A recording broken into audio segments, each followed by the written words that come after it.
حضرت عباس سے کسی نے کہا تھا اللہ کی سب سے بڑی نعمت، تو بخاری اٹھانا،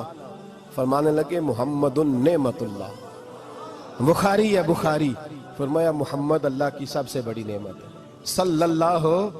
یہ سب سے بڑی نعمت ہے۔ کچھ کر تو صحیح نہ یار۔ ایک مجھے کہنے لگا نہیں وہ 9 ربیع الاول کو آئے تھے، تو میں نے کہا 9 کو میلاد مناؤ،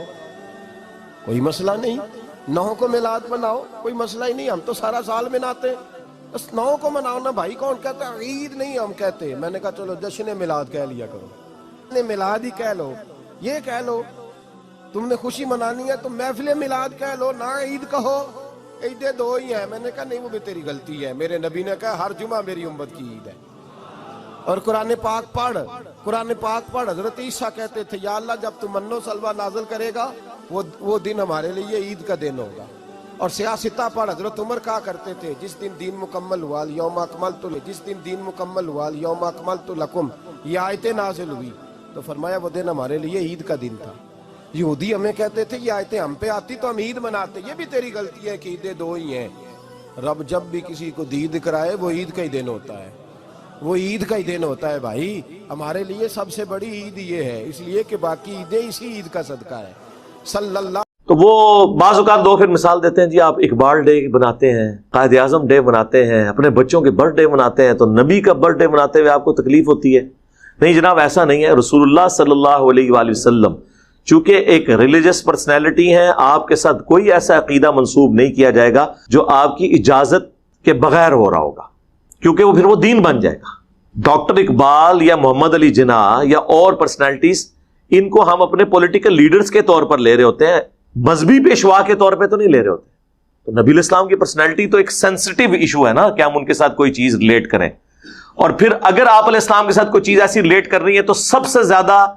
سمجھدار اور عاشقان رسول کون ہے؟ صحابہ اور اہل بیت، اور ان میں بھی سب سے بڑھ کر خلفائے راشدین،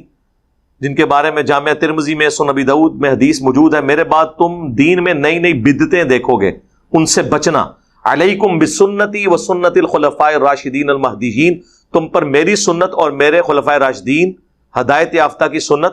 لازم ہے۔ تو ہم معصومانہ سوال جب ان سے کرتے ہیں کہ بتائیں کہ جب مولا علی کوفہ شفٹ ہو گئے، دارالخلافہ انہوں نے کوفہ شفٹ کر دیا، اور مولا علی وہ ہیں کہ جو 3 خلفاء کے ساتھ نائب کی حیثیت سے رہے اور چوتھے نمبر پہ خود خلیفہ بنے، کوئی حدیث کوئی چھپی رہ گئی تھی تو ان تک تو پہنچ گئی، تو جو 5 سال کوفے میں مولا علی رہے، تو وہ جو 5 سال 12 ربیع الاول کا دن آتا تھا، اس میں جو مولا علی جلسہ کرواتے تھے کوفے کی بڑی جامع مسجد کے اندر، اس میں مہمان خصوصی کون ہوتا تھا؟ یہ آگے سے کہیں گے ہیں ایک کرتا ہے سوال جی، اس نہیں ہوئے گا جو تسی اے کر کے ساڈے عشق نو چیلنج کرو گے، پھر اسی تے انج پوچھاں گے کہ مولا علی جو ہیں وہ نعت کس سے پڑھواتے تھے کوفے کی جامع مسجد میں،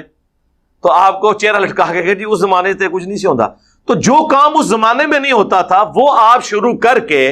اور اس کی بنیاد پہ باقی تمام مکاتب فکر کو گستاخ ڈکلیئر کریں، اور جب جوڈیشری میں بات پیش ہو یعنی ہماری عدالت میں